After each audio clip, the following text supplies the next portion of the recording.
There are photographs from the 1990 World Cup that were never published on the covers of sports newspapers. Images locked away in archives, in dusty negatives, in drawers of Italian newsrooms that preferred not to open certain subjects. Photos showing what happened in dressing rooms, in negotiations along FIFA corridors, on the pitch where a final was decided not by the quality of football, but by something far darker.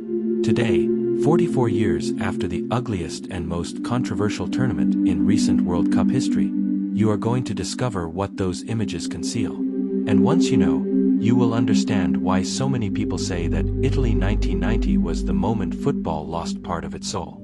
It was the European summer of 1990. Italy had been chosen to host the World Cup, and the country prepared with a grandeur that only Italians know how to produce. Renovated stadiums, cities in celebration, the entire world with its eyes fixed on the peninsula.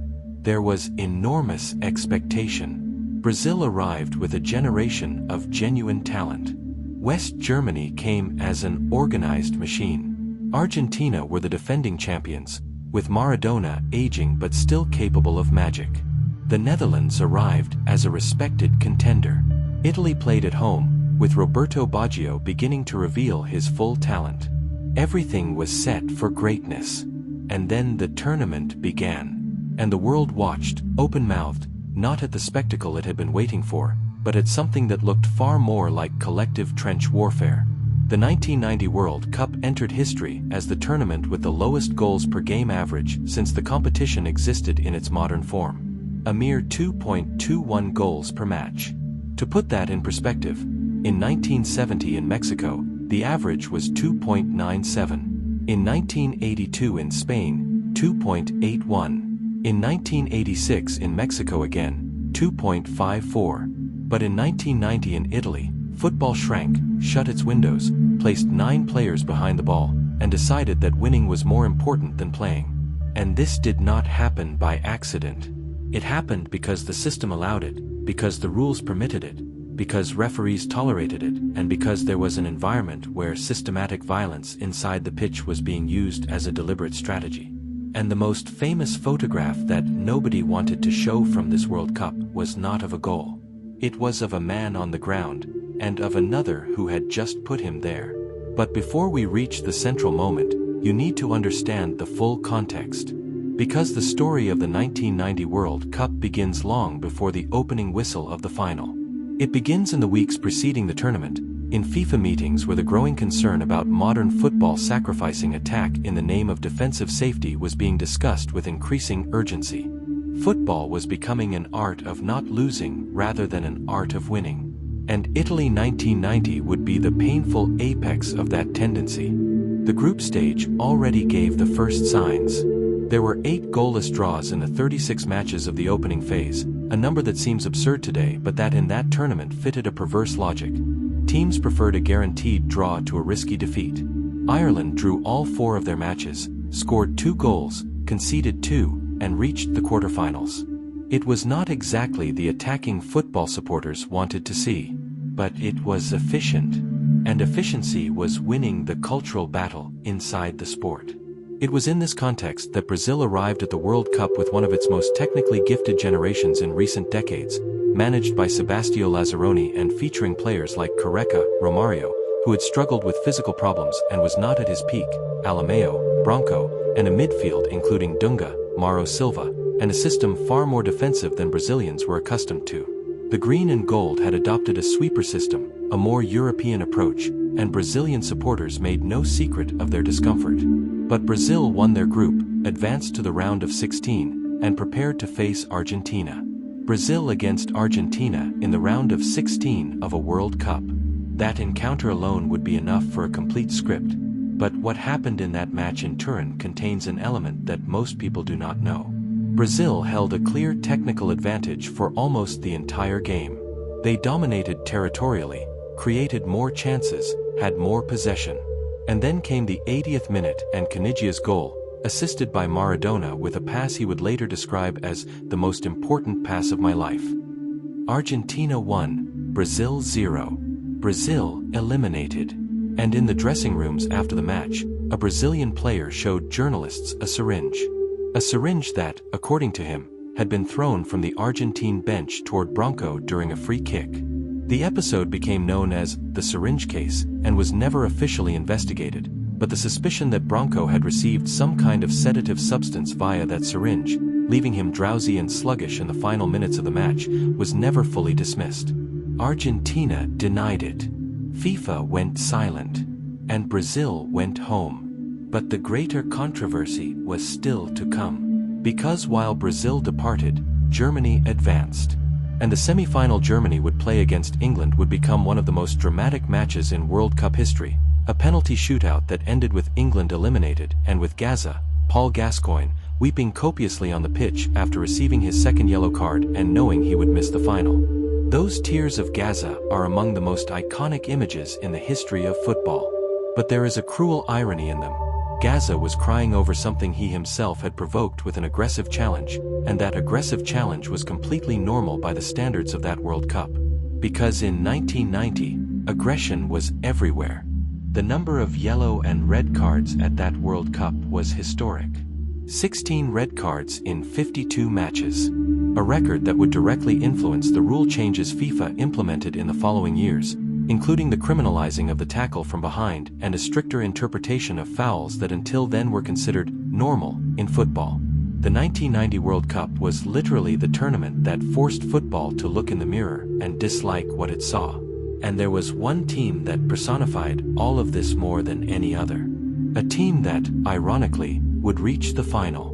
Carlos Bilardo's Argentina played a brand of football that critics described as systematic anti-football. 4 draws in their 6 matches, 2 of them goalless. They reached the round of 16 as third in their group. Beat Brazil 1-0 with Canigia's goal. In the quarterfinals, beat Yugoslavia on penalties after a goalless draw. In the semi-finals, eliminated Italy, also on penalties, also after a goalless draw. Each match another chapter in the manual of defensive and violent football. And Maradona, brilliant but worn down, carrying an operated knee and a body that was no longer what it had been in 1986, led that team more through the power of his presence than the quality of his play. But it is the final that demands your full attention. It is there that everything converges. It is there that the shadows grow densest. July 8, 1990.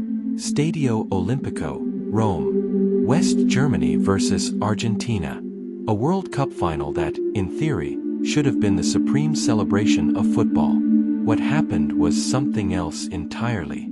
The opening minutes already announced the tone. Physical duels, hard tackles, referee Edgardo Codsal having to intervene repeatedly. Argentina, already without the suspended Canigia, played with an aggression bordering on systematic illegality. And in a match that commentators around the world were describing with increasingly heavy words, in which technical quality was completely swallowed by tension and tactical violence, came the 85th minute. Andreas Brehme was brought down inside the Argentine penalty area. Penalty given by Codsal. And here began one of the greatest controversies in the history of World Cup finals.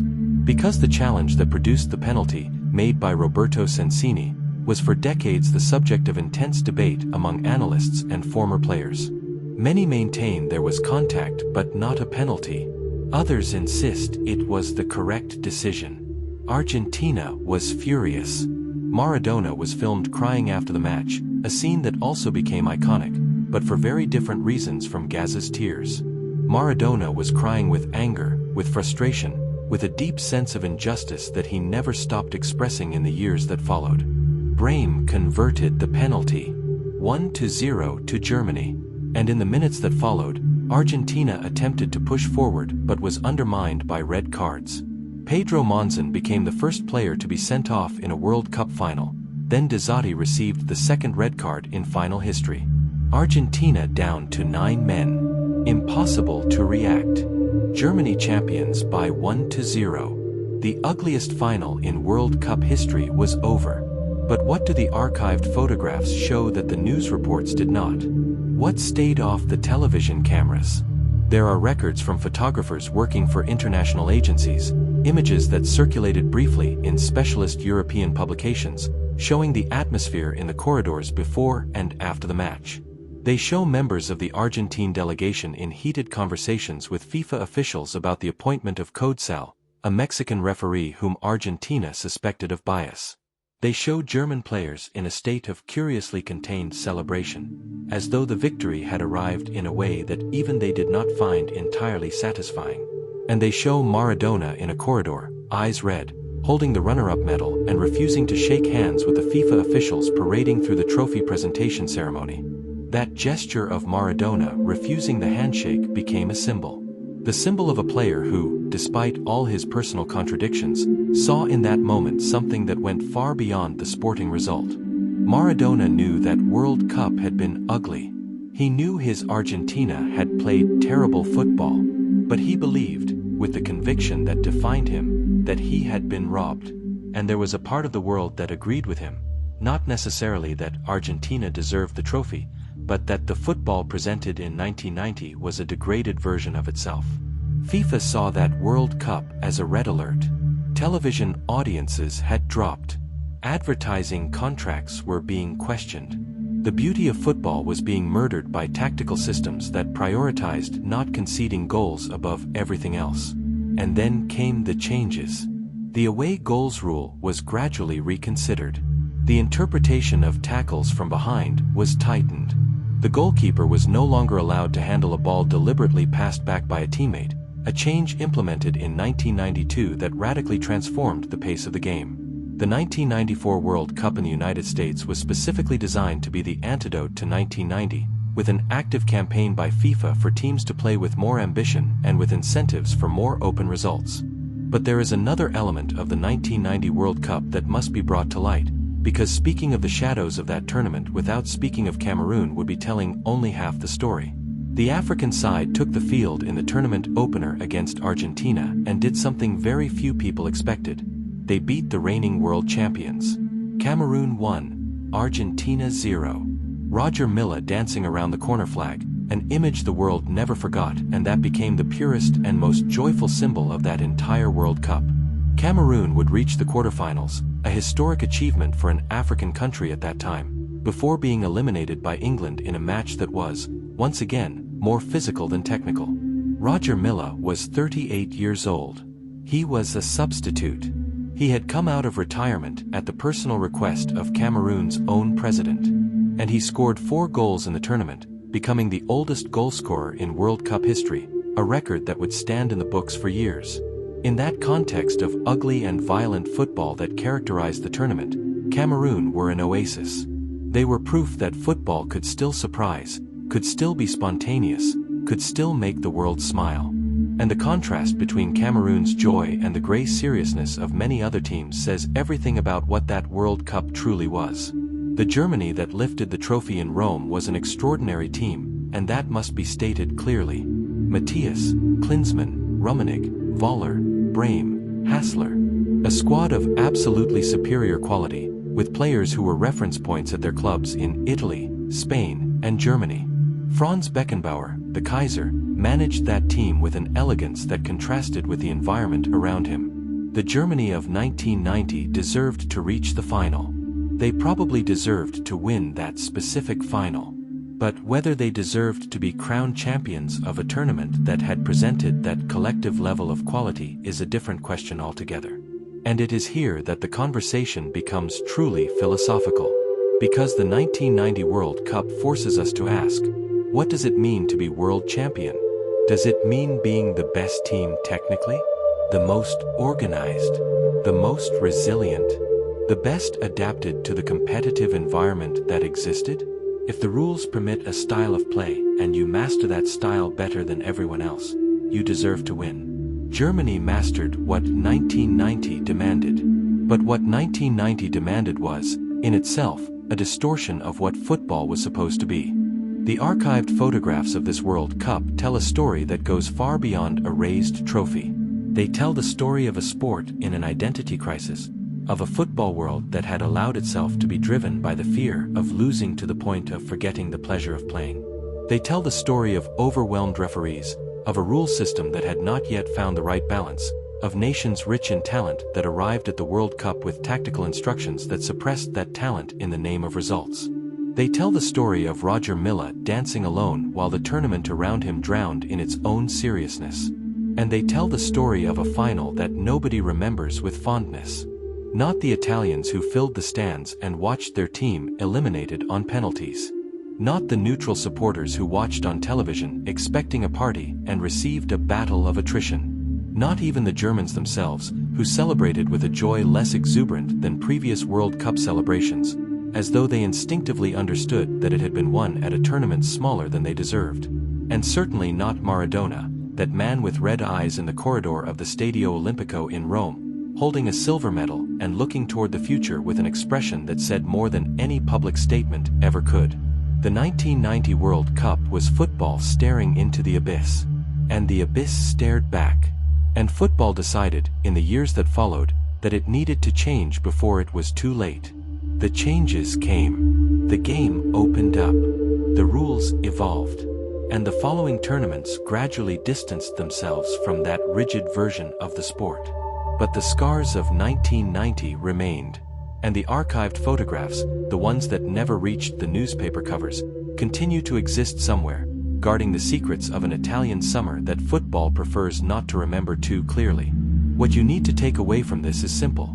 Every time you watch a World Cup and see a beautiful goal, a moment of individual pure talent, a team attacking with courage, remember that none of that is guaranteed. Remember that in 1990, across 12 Italian stadiums, football nearly lost itself completely. And it only survived because there was a 38-year-old man named Roger Milla dancing around a corner flag, and a Costa Rican goalkeeper named Luis Cabello Conejo saving everything Scotland and Sweden could throw at him, and a young blonde-haired man named Roberto Baggio beginning to show the world that the art of playing football still existed, even when everything around it was trying to suffocate it. That is the 1990 World Cup. Shadows and light. Violence and dance. The ugliest and most fiercely contested trophy in recent football history.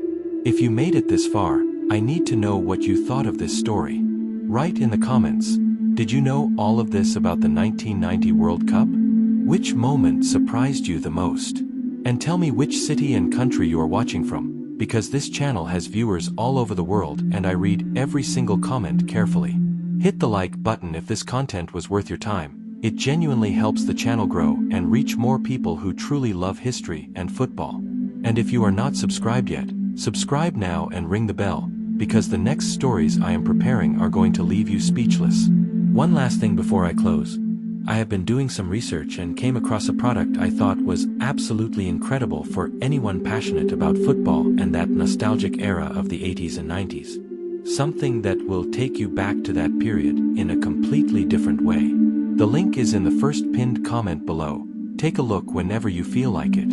It is just a personal recommendation, completely without pressure. Very soon, I will be opening another drawer from the secret archive of world football. And what is inside is even more surprising than everything you saw today. Keep your eyes open.